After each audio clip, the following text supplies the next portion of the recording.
Why did the room fall silent the moment she stepped inside? Yet no one looked at her.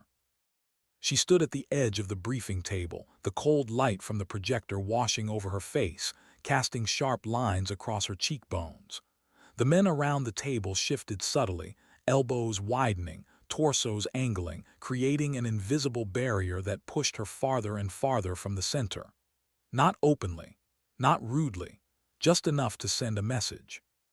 She didn't belong. At least that's what they believed. But they didn't know the truth buried beneath her uniform. They didn't know what she had seen, what she had done, what she still carried in the quiet spaces of her mind. They didn't know that beneath the surface of the quiet, seemingly inexperienced woman standing before them lived something they weren't ready to understand. Something she still wasn't sure she wanted to accept. Colonel Madsen didn't hide his disdain. He stabbed a finger at the holographic terrain display, the Sangan Valley, a jagged scar of hostile ridges and abandoned ruins, and then at her. "You are a transfer," he said flatly, "a logistical checkbox. Command wants diversity metrics, not combat efficiency. Do not become a liability." His words were blunt, but the emotion behind them was sharper, fear, wrapped in ego, wrapped in years of unchallenged authority. She held his gaze, her face a mask of professional calm. "Understood, sir." Her voice was quiet, steady. Too steady. If Madsen had noticed it, he would have wondered why a supposed desk transfer from Germany spoke like someone who had counted her heartbeats under fire. He waved her off, already done with her existence. She pivoted sharply, boots clicking against the concrete floor as she exited into the scorching Afghan afternoon. Heat hit her like a body blow. Orchestral, a speck of dust, metal, and tension, buzzed with movement. Soldiers passed her with narrowed eyes, judgment hanging unspoken in the air. She didn't react. She had spent years learning how not to react. But a whisper of something old stirred inside her. Not anger, not shame. Recognition. She had seen this before. In every place where doubt was louder than truth, where men spoke first and learned later. The barracks door creaked when she pushed it open. The smell of gun oil and sweat hit her like a wall. 3 men occupied the cramped container, Diaz, Chen, and their sergeant Thorne, a mountain of a man with a jaw like broken concrete, the kind of leader who believed volume equaled strength. He didn't stand when she entered, he just smirked. "Well, look what the supply bird dropped off," he said. "You the transfer, Sharma?" "Yes, Sergeant." "From a desk in Germany," he prodded. "Yes, Sergeant." "Hope you brought a stapler, not much paper out here." The others laughed. She moved to her bunk, small, metal, impersonal. Before she could set down her duffel, Thorne stood, his shadow swallowing her small space. "You got sand?" he asked, voice low. "Out here you need sand, grit, a lot of it." He leaned closer, invading her space. "Look at you, and I don't see sand." His hand brushed her side, deliberate, testing, daring her to react. She didn't move, didn't blink. For a fraction of a second, just long enough for Thorne to notice, her eyes emptied of all expression. He didn't know what the void meant, but something primal in him recoiled. Then he shoved the feeling down. Because arrogant men always believed their instincts were wrong when they warned them about a woman. "Stay out of the way," he muttered. "Clean your weapon, stow your gear. Don't talk unless you're spoken to." She obeyed, not because he ordered it. Because silence was safer, silence concealed. Silence was the mask she had worn for years. The days that followed were predictable. Men like Thorne were predictable. He gave her the worst duties, extra weight, extra laps, punishment disguised as training. Diaz mocked her stamina, her height, her quietness. Chen followed the group's lead, though guilt tugged at him. He laughed a second too late. He mocked only when others did. A boy trying to fit into a world carved out by louder people. Their comments slid off her like dust in the wind. But something inside her tightened each time. A reminder, a whisper. If they knew who you were, they wouldn't dare. But they didn't know, not yet. Then came the dining hall. She ate alone, as always, quietly cutting into a piece of synthetic chicken, when Diaz called out loudly enough for every table to hear. "You lonely, Sharma, wanna sit with real soldiers." She kept eating. Thorn rose, chair screeching across concrete. He stalked to her table, planting both hands against the metal surface, caging her in his shadow. "You got a problem with us?" he demanded. She finally looked up. Her eyes were still, too still. "No, Sergeant." "Good, because we got a problem with you." He hooked his foot under her chair and yanked. It should have sent her sprawling, tray clattering, humiliation echoing against the walls. But she didn't fall. Her hand shot to the table's edge. Her leg hooked the chair's frame. Center of gravity shifted. A single fluid motion. She steadied herself and resumed eating. Silence fell like a dropped knife. Thorn froze, not because she hadn't fallen, but because for a split heartbeat, her body moved with a precision no new recruit should have. Something cold prickled the back of his neck. He walked away, but the memory clung to him like a shadow. Later the squad would joke about the incident, laugh, make excuses. But a seed had been planted. She felt it too, a shift, a pressure. Because she had made a mistake. She had moved like herself. Not like Sharma. Not like the weak recruit she pretended to be. The mask had slipped. That night as she lay in her bunk listening to Thorn's loud confidence echo through the barracks, she felt an ache, not physical, something deeper, something she hated admitting. She was tired. Tired of pretending. Tired of hiding the truth. Tired of carrying a past that demanded silence. She stared at the ceiling, breath slow, heartbeat steady. Too steady for someone who should have been injured, overwhelmed, anxious. She wasn't anxious. Not for herself. But for what was coming. Because she felt the quiet shift in the air long before others did. Like the desert holding its breath. Like the world preparing to tilt.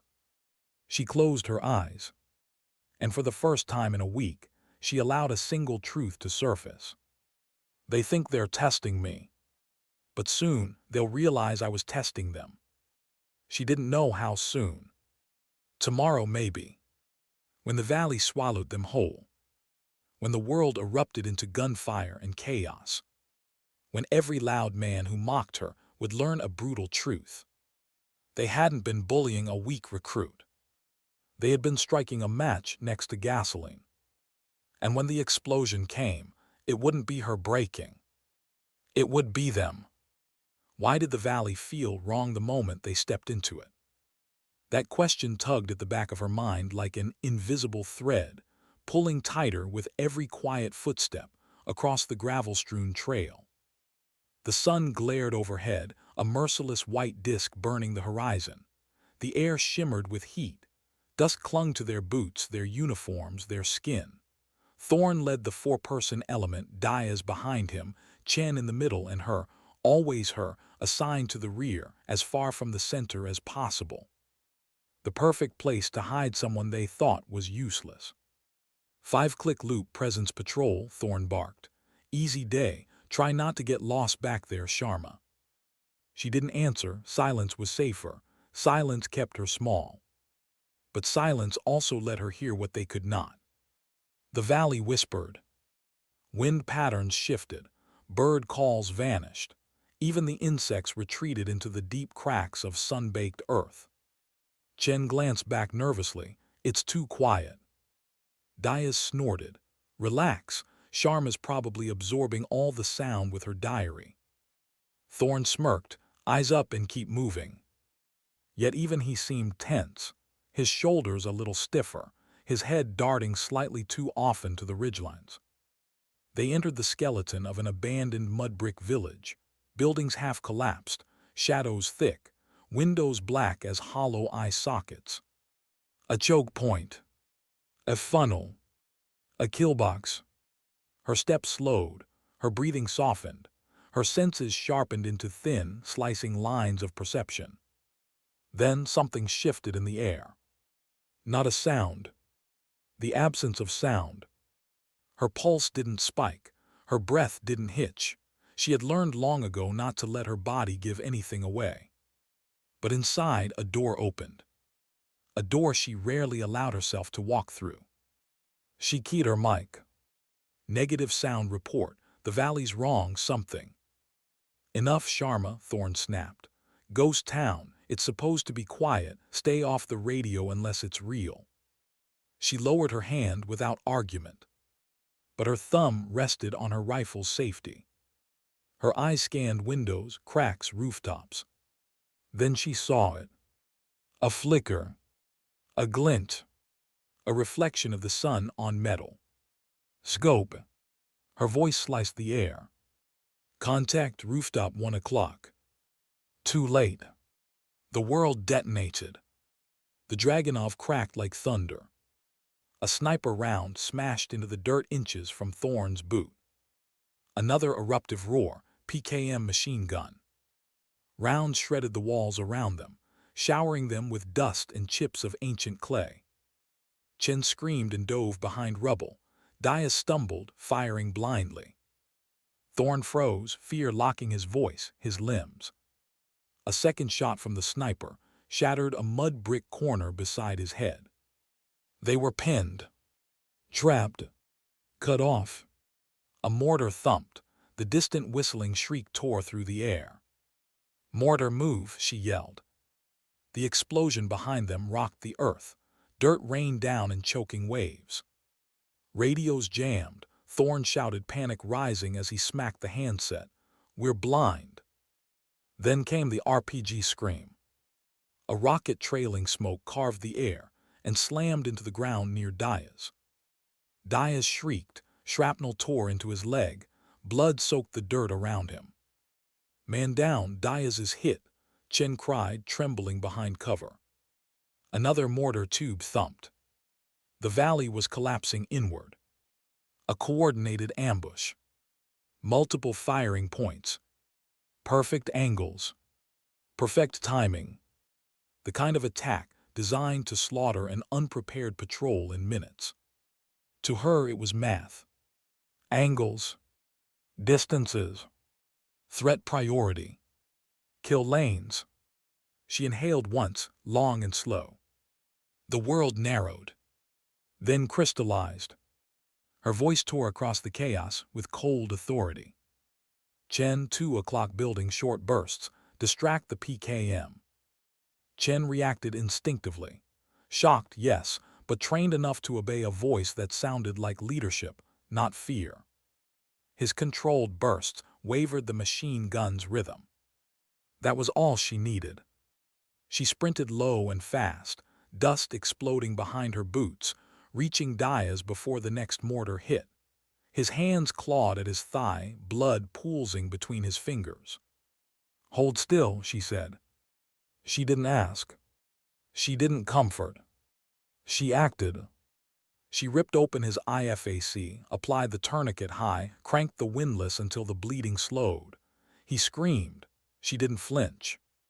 Stay awake, she commanded. Her voice threaded through the noise, calm, surgical, unshakable. Thorne's eyes widened. He had never seen a medic work that fast. He didn't know she wasn't a medic. She dragged Dias to cover. Dust exploded around her from ricochets. Her body flowed around danger like she could feel the trajectory of each bullet. Sergeant, she called, cycle the radio frequencies. They're jamming primary, try secondary. His mouth opened, ready to argue or demand, but instinct overtook ego. He scrambled to comply. She turned to Chen. Your rifle. What? He gasped. Give it to me. He handed it over with shaking hands. She chambered a round. Selector to semi. Shouldered it. Not like a private. Like someone who had lived in the dark, silent spaces between violence and necessity. She vanished behind a broken wall. One breath in, one breath out. Hold. The PKM gunner paused, barely a sliver of his body exposed. Crack. He dropped instantly. PKM silent. Thorne stared, not breathing. She was already shifting targets. The sniper. The arrogant one. Hiding in the dark. The kind that believed he'd pinned an entire patrol. She waited for the slight recoil of his rifle. Saw the shadow of movement behind the window's edge. No proper marksman rifle. No bipod. No optics worthy of the distance. Her shot cracked through the valley like judgment. A beat. Then the Dragunov went still. Barrel tilting downward. 2 down. She pivoted. RPG gunner, exposed on the low ground, reloading. Crack, crack. He fell sideways. Rocket rolling harmlessly in the dirt. 3 down. The ambush collapsed. Their overwatch was dead. Their suppressive fire gone. Their confidence shattered. Thorne watched her with wide, hollow eyes. The woman he'd mocked. Insulted. Ignored. Dismissed. The one he thought couldn't lift her gear properly. Just dismantled a coordinated enemy ambush alone. Within seconds, the firing dwindled, then stopped entirely. The valley fell into an eerie quiet. The kind of quiet that comes after a storm breaks something open. Thorne's voice trembled as he finally managed to connect the radio to a clear channel. Kestrel Actual, he said, breathless. Vandal 21, ambush broken, hostiles withdrew, 1 WIA. Silence. Then, Vandal 21, were picking up chatter from intercepted insurgent comms. A pause, confusion. They're saying they made contact with Naga. Chen's head jerked up, Daya's blinked through pain. Thorne went pale. Naga. A name soldiers whispered but didn't explain. The ghost of Black Ops. A myth with no face. A nightmare with a pulse. Thorne lowered the radio slowly. Eyes fixated on her. She didn't look at him. She was already treating Diaz again, calm as the dust settling around her.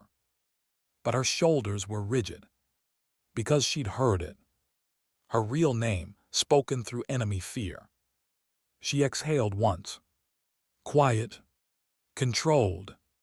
Accepting that the truth was out. And from the way Thorne tremblingly whispered the word, Naga, she knew everything was about to change.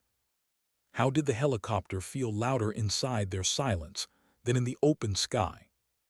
The Blackhawk's rotors thundered overhead, buffeting the valley with hot wind, whipping dust into spirals that danced and died around them. Yet inside the cabin, as they lifted away from the kill zone, the silence grew heavy, thick enough to choke on. She sat near the hatch, boots planted firmly, hands steady on her gear.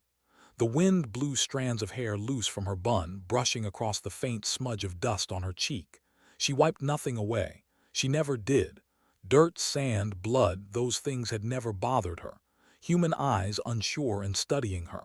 That was different. Chen sat across from her, trembling hands locked around his rifle like a lifeline. He kept glancing at her, then looking away as if terrified she'd catch him starring. Diaz lay strapped to the litter, sedated now, his breathing shallow but stable. He didn't know yet that the person who saved his life was the same one he had mocked at breakfast. Thorne sat beside him, gloves still on, helmet off. He was staring at her openly now. No hostility, no arrogance, not even disgust. Fear. Not the fear of the battlefield. He tasted that, he understood it. This was a different fear. The kind that creeps into a man when he realizes he has been walking blind next to something he should have respected, but didn't. The kind that whispers a question he didn't want to ask. What else is she capable of? She kept her gaze on the horizon. The jagged ridges of the Hindu Kush slipped beneath them like sharpened teeth. Sunlight glinted off distant shattered roofs. Smoke rose from an unseen village far off, a thin gray scar against a blue sky. Her breathing was even, calm, too calm. Thorne swallowed hard. "Private," he began. She didn't turn. He corrected himself immediately. "Ma'am." She still didn't turn. He didn't try again. The helicopter dipped and banked. The base came into view, Fob Kestrel, a dusty maze of barricades, tents, metal containers, and moving silhouettes. Soldiers on the landing zone scrambled forward, forming a reception line. Medics, MPs, officers, and two men in plain, rankless uniforms. She closed her eyes briefly. She knew exactly who they were. The Black Hawk groaned as it landed. The ramp lowered with a hiss of hydraulics. Dust rushed in, hot and thick. Medics grabbed Diaz, pulling his litter toward the ambulance.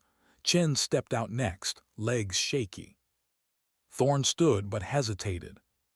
She rose with calm precision, not dramatic, not urgent, just steady. A man in plain clothes approached her immediately. "Ma'am," he said with a quiet bow of his head. His tone was soft, reverent, like he was addressing something dangerous enough to demand respect. "Secure line is ready." She nodded once. No salute. No greeting. No small talk. She walked past Colonel Madsen, who was waiting stiffly beside the men in plain clothes. His jaw clenched. His eyes flicked from her to the wounded soldiers and back. He knew. Even before she reached him, he knew everything. She passed him without a word. Madsen flinched, not physically but inwardly. A realization flickered through his gaze. He had been briefed very late. Inside the TOC, the door shut behind her with a heavy click. Only the two men in plain clothes remained with her now, plus a secure comms operator who didn't dare look in her direction. One of the plainclothes agents handed her a headset. "Cipher line, direct uplink, they're waiting." She put it on silently. The connection clicked. A voice came through, calm, male, older, carrying the weary authority of someone who had ordered things that could never be spoken aloud. "Operative Naga, your audit is complete." "Yes." "Status of the team?" "One wounded but stable, all alive." "Your assessment?" She paused. The room waited. Finally, quietly, she answered. "Leadership breakdown, arrogance, tactical lapses, poor cohesion, fragile under pressure." A breath, but salvageable with guidance. There was a long silence. Then the voice said, "Understood. Your extraction is scheduled 400 hours, north runway." "Confirmed." "Good work," the voice added softer. "Come home." The line clicked off. She removed the headset. For a moment she simply stood there still, breathing slowly. Even now her body moved with the control of someone who counted every inhale, every exhale, every muscle fiber. The mission was done. But something heavy pressed against her ribs, not guilt, not pride. Something unfamiliar, something she didn't like acknowledging. Sadness. Not for herself. For them. For the men who had mocked her, doubted her, tried to break her, yet who still didn't know what she had done to protect them, what she had carried silently so they wouldn't die ignorant and arrogant in the dust. She had watched men die in silence before. She had watched men break. She had watched men beg. But watching men change, that always hurt in a different way. She left the room without waiting for permission. Nobody stopped her. Nobody dared. Outside, the sun was beginning to set. The heat wasn't as sharp now. The shadows stretched long across the ground like reaching fingers. Thorne was waiting near the barracks, stiff as a statue. When she approached, he straightened, swallowing. His hands shook despite his effort to appear composed. Their eyes met. He saw no anger there. No superiority. Nothing he expected, just a calm he couldn't understand. He stood tall, boots together, spine rigid, and raised his hand in a salute so perfect it hurt to watch. It was the apology he didn't know how to speak. She regarded him for a long moment, long enough for him to feel the weight of what he had been blind to. Then she nodded once. A small gesture, but to him it felt monumental. When she walked away, his arm fell to his side like a man letting go of something heavy he had carried too long. She didn't hear him whisper, but if she had, it would have struck deep. "I'm sorry." Night fell quick and cold, desert cold, a different kind of harsh. She made her way to the armory, unlocking a small storage room no one else used. Inside, she removed her duffel's false bottom and pulled out her real weapon, her MK-18 rifle, silent and lethal. She began cleaning it with the ritual-like precision of someone who didn't just maintain weapons. She honored them.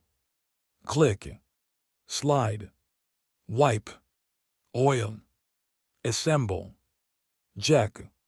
The motions were smooth, almost meditative. The sound of metal and cloth filled the room. No chaos, no gunfire, no shouts, just the quiet she lived inside. A memory surfaced, one she hadn't visited in years. A rainy night in Washington. Her mentor, Elias, standing over her. A man carved out of stone in storms. "You're fast, kid," he had said, precise, deadly. He tapped his temple. "But what'll save you isn't your hands, it's this. The quiet. The world goes loud, you go quiet, that's how you survive." She breathed in. She breathed out. She was the quiet. A knock sounded on the door. Soft. Afraid. She didn't look up. Enter. Chen stepped inside, helmet under his arm, eyes down. "The colonel sent me," he said shakily. "Your transport leaves at 400, North Runway." She nodded. He didn't leave.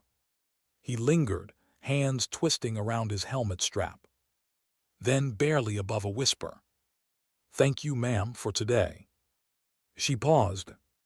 Not because she was surprised, but because she rarely heard sincerity that young, that raw. Her voice softened slightly. "Stay quiet in your head, Chen. You'll make it home."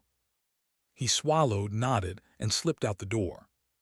She finished cleaning the pistol, loading each magazine with slow, deliberate pressure. The weight of the rounds felt grounding. She placed everything back in the case, zipped her bag, and turned off the light. The desert night welcomed her like an old companion, cold, vast, indifferent. Stars spilled across the sky, uncountable and bright. The Milky Way twisted like a pale river. She stood there, breathing in the silence.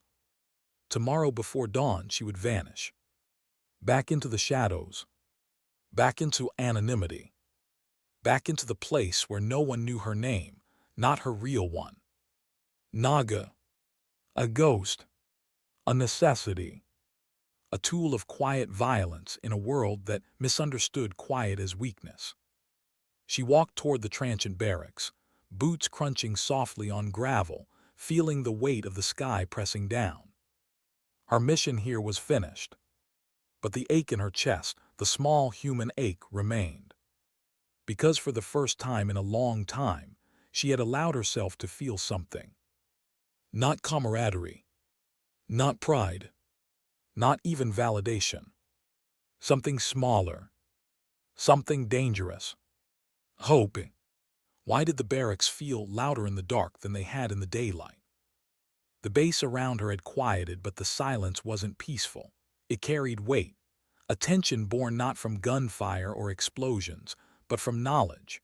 Rumors had already swept across Fob Kestrel like a sandstorm. Soldiers whispered about the ambush, about the impossible precision, about the quiet woman who moved like a ghost. They whispered a name none of them were supposed to know. Naga. To most, it meant nothing. To those who understood, it meant everything. She pushed open the barracks door and stepped inside.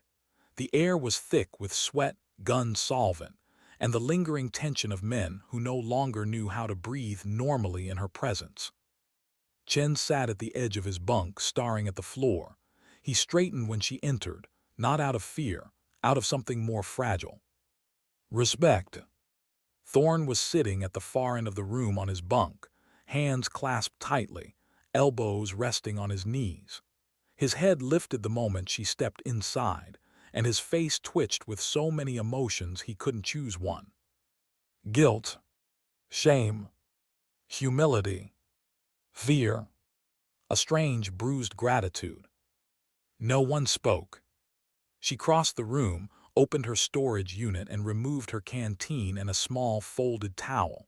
Simple motions, quiet motions. Yet every man watched her like movement itself had become a lesson. Thorne finally rose. Not with the swagger he'd always carried. Not with the arrogance he'd used like armor. He rose like someone trying to stand after being hit by something he never saw coming. "Ma'am," his voice cracked faintly. He cleared his throat, tried again. "Ma'am, I—" "Don't," she said softly. He froze mid-sentence, caught in the gentle finality of her tone. She turned to face him fully, meeting his eyes. For the first time since she arrived, she didn't mask her expression behind indifference. She allowed him to see something, small, subtle, but unmistakable. Honesty. "You can't apologize for what you didn't understand," she said quietly. Thorne swallowed, Adam's apple bobbing. "I should have, You treated the person you thought I was," she continued, "not the person I am." He blinked, stunned by the bluntness. She looked down for a moment, the smallest sigh escaping her lips. "But that doesn't excuse it." Chen's breath caught, Thorne stiffened. Her voice didn't rise, it didn't sharpen, she didn't have to force anything. Her calmness was the knife. Thorne's shoulders sagged, as if someone had carved out a piece of him.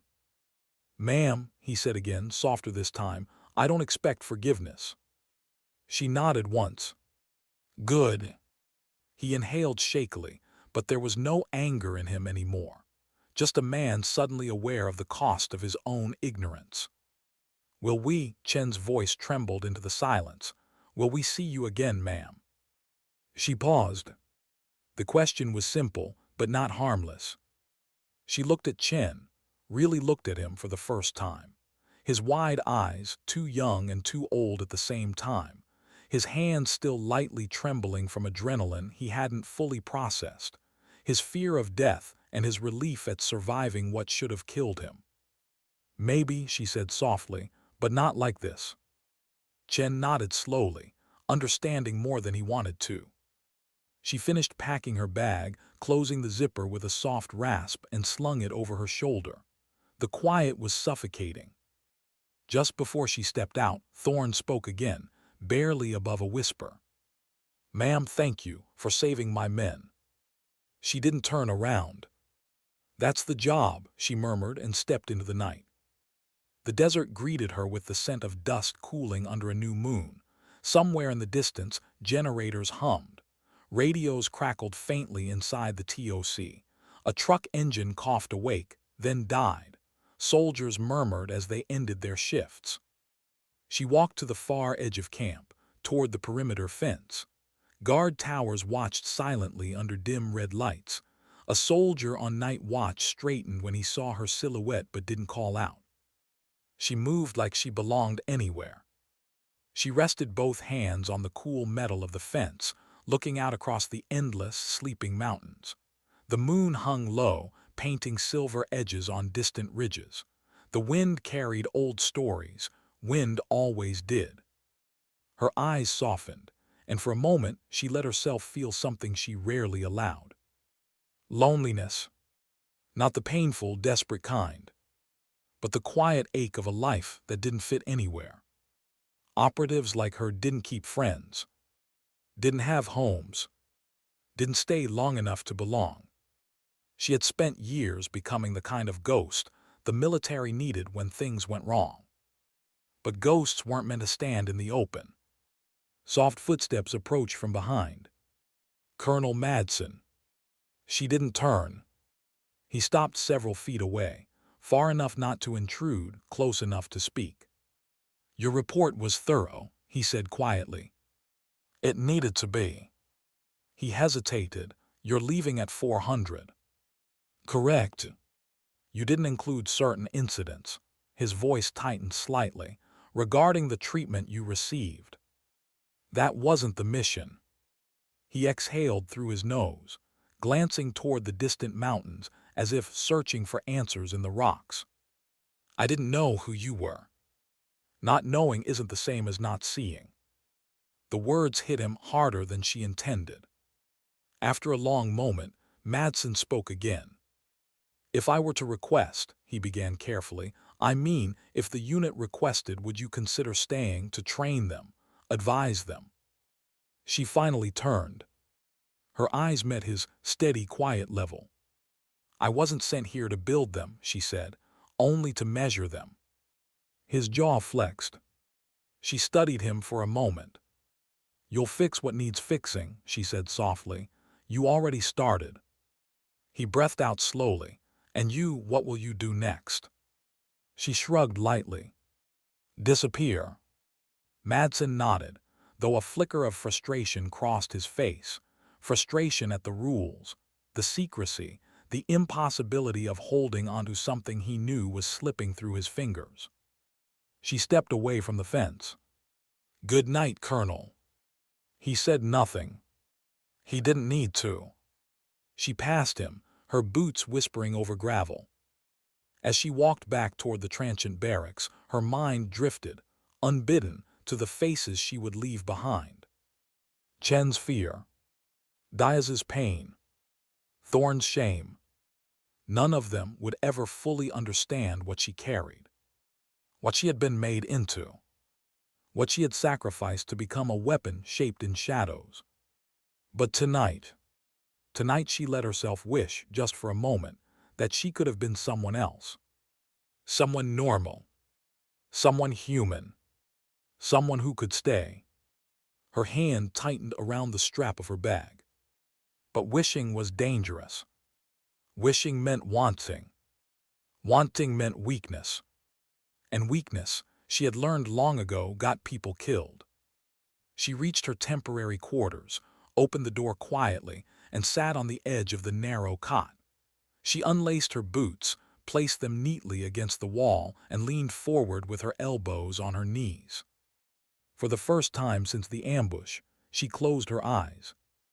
The quiet wasn't peaceful. It pulsed behind her ribs like a slow bruise. She inhaled, exhaled, then whispered into the darkness, words no one else would ever hear. I shouldn't have let them matter. But they had.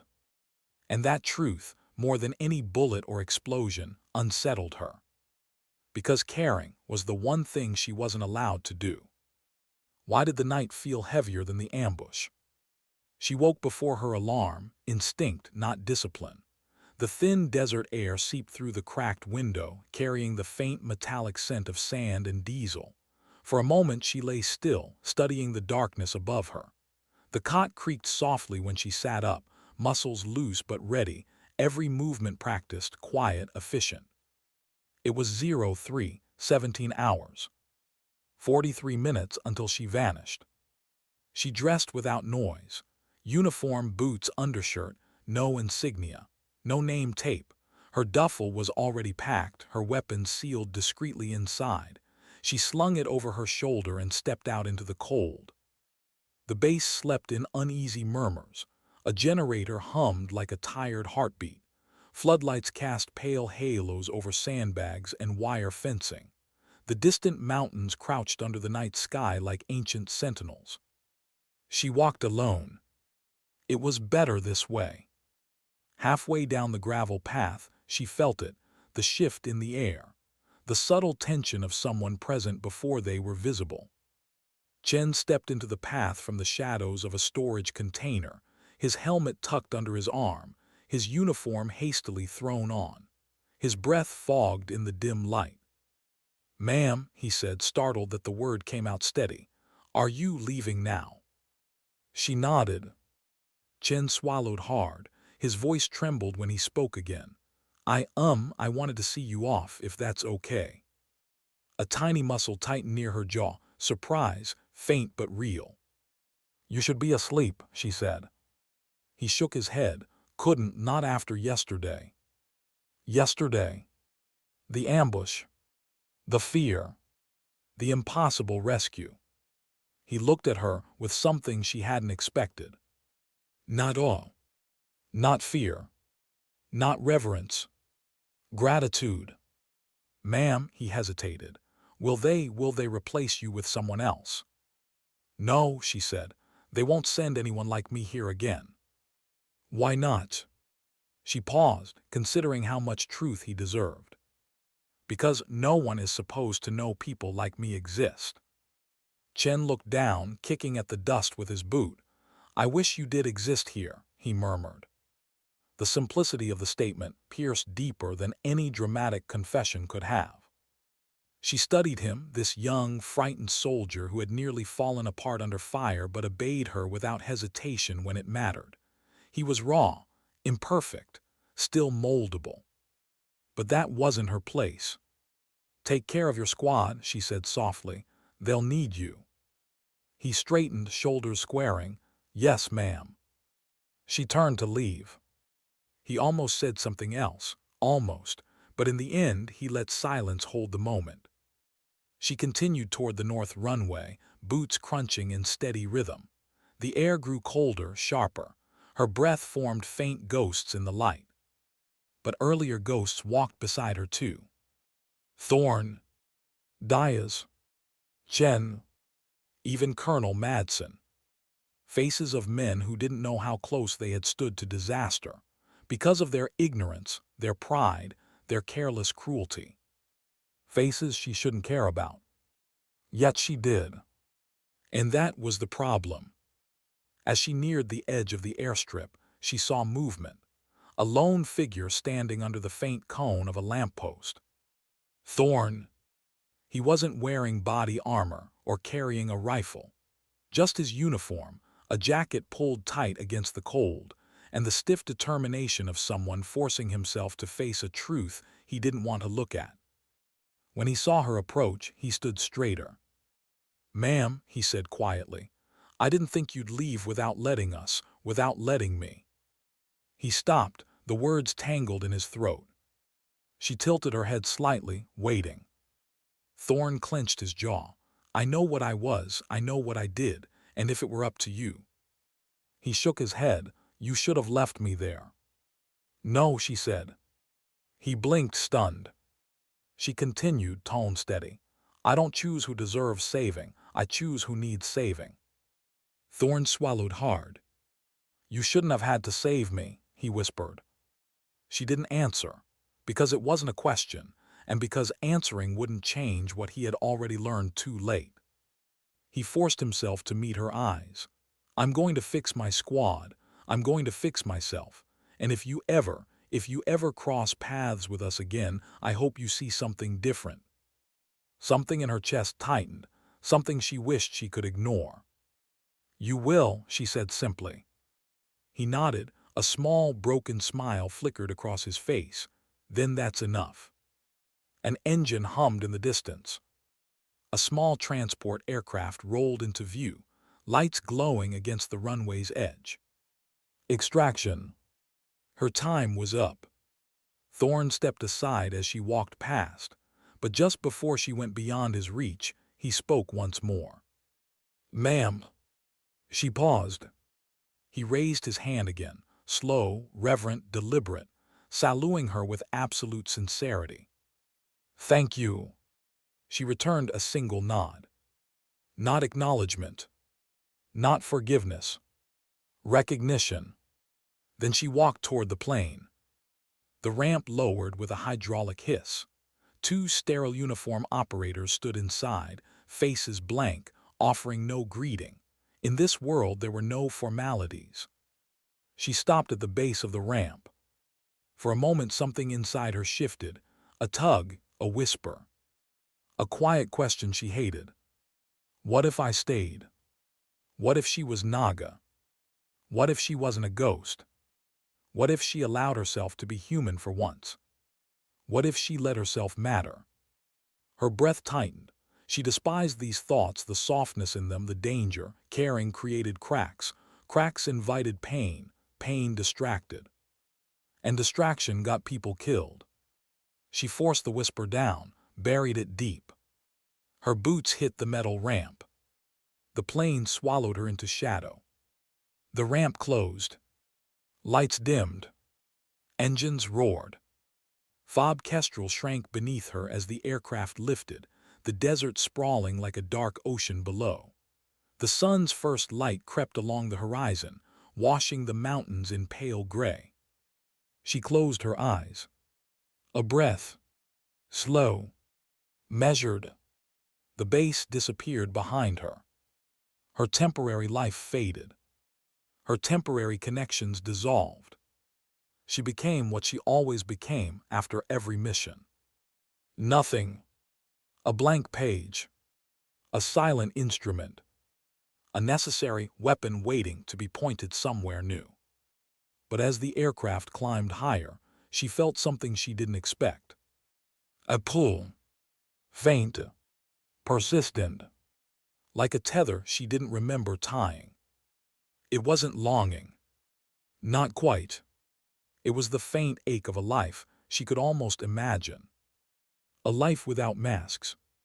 Without shadows. Without the name, Naga controlling every breath she took. Her eyes opened. The horizon glowed as the sun finally rose, spilling gold over the desert below. And for the first time in a very long time, she let herself wonder, what would it feel like to be more than a ghost?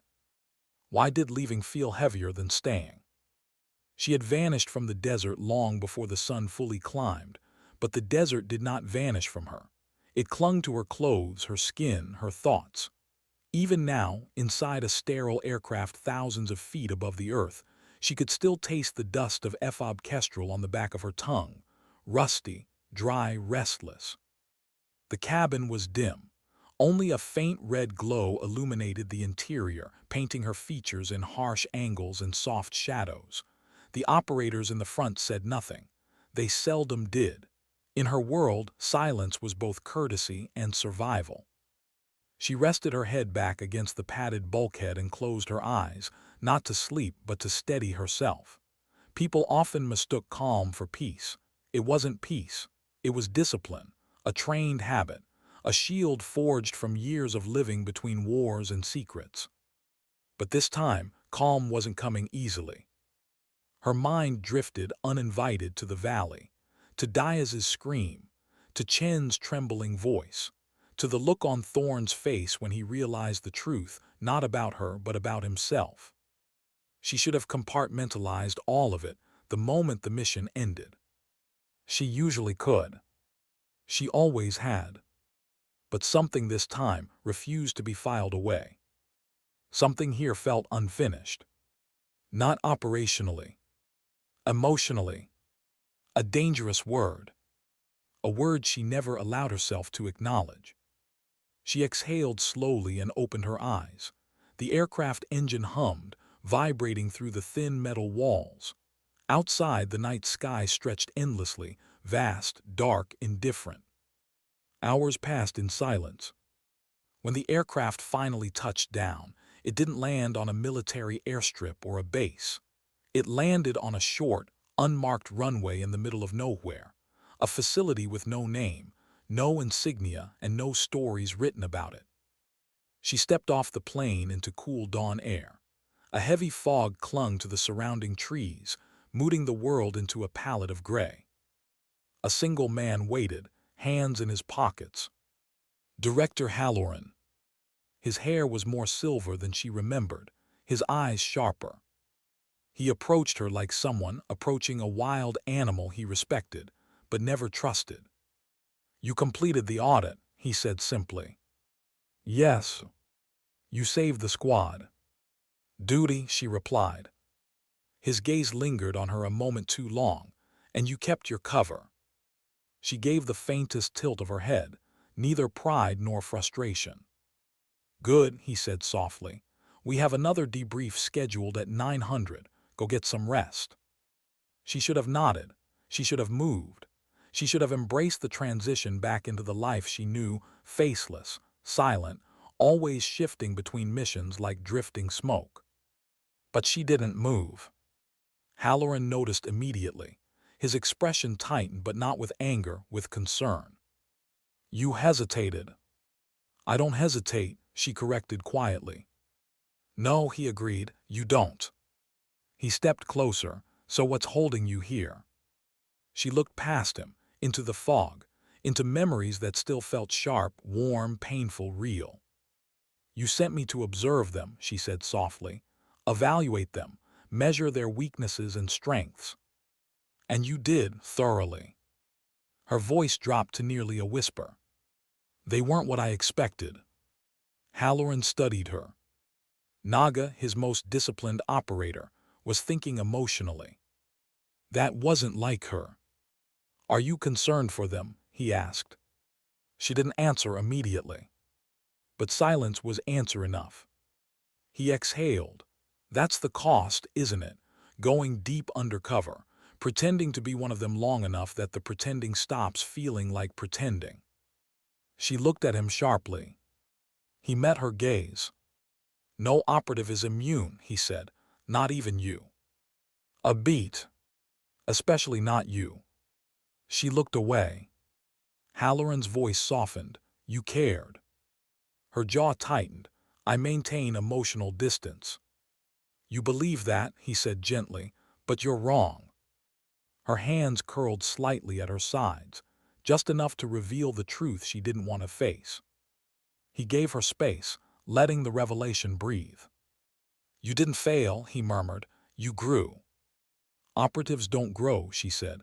"They adapt, they survive." "You did both." His tone shifted, lower, steadier. "What they saw in you, their fear, their shame, their gratitude, those things don't make you weaker. They make you human." Human. A word she hadn't allowed to touch her in years. She turned toward him. "What do I do with that?" He smiled sadly. "You learn to carry it." She didn't respond. He motioned toward the facility. "Briefing at 900. Get some rest." She watched him disappear into the fog. The door closed behind him.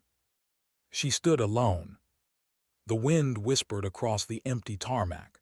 Something inside her shifted, not a crack, but the gentle movement of tectonic plates deep beneath the surface. She walked toward the dormitory building. Her boots echoed softly in the hallway. Her quarters were small, simple, clean sheets, a metal locker, a small desk with a lamp. She sat on the edge of the bed and stared at her hands. Hands that had saved a life yesterday. Hands that had taken lives countless times before. Hands that had carried more secrets than any human should. She flexed her fingers slowly. A tremor ran through them, not weakness. Recognition. These hands were beginning to remember something they once knew long ago. Touching life mattered more than taking it. She lay back on the bed, closed her eyes, listened to the silence. For the first time in years, she allowed herself to feel the weight of what she'd done. Not the shots, not the kills, not the tactical brilliance. The connection. The human part. Chen's shaky thanks. Thorne's broken apology. Diaz's trust as he bled under her hands. She breathed in. She breathed out. Hours later, when she walked into the debrief room, her eyes were calmer. Not harder, softer. Not weak, grounded. Halloran looked up. He saw it immediately. "You're changing," he observed. "Maybe. Does that scare you?" "No," she said quietly. "It surprises me." He nodded once. "Surprise is good. It means you're awake." She took her seat. "Before we begin," Halloran said gently, "I need to ask, are you ready for your next assignment?" A long silence followed. Not hesitation. Reflection. Then she said, Yes, not because she felt nothing, but because she felt something, and had finally accepted she could carry it without breaking. Halloran began the debrief. She listened, she spoke when needed, she answered without emotion but without emptiness. Halfway through, Halloran paused. "You know," he said softly, "sometimes your work leaves no room for dignity or justice or recognition. But yesterday, you reminded them what strength really looks like." She blinked slowly. He continued, "And sometimes dignity doesn't speak." He looked directly into her eyes. "It simply acts." The words settled into her like a quiet truth she'd carried all along, but never dared name. When the debrief ended, she stood, collected her file and walked toward the door. At the threshold, she paused. Halloran watched her expectantly. She turned slightly, and for the first time, she allowed herself a small, real human smile. "Sometimes," she murmured, "being seen isn't a weakness." Then she walked out, calm, steady, ready. A ghost no longer drifting. A woman stepping into herself again. A soldier shaped by silence. A protector shaped by purpose. And somewhere, in a desert she had left behind, 3 soldiers woke up knowing the world was safer because someone like her existed, even if they never saw her again. Even if they never knew her real name. Even if she was already gone.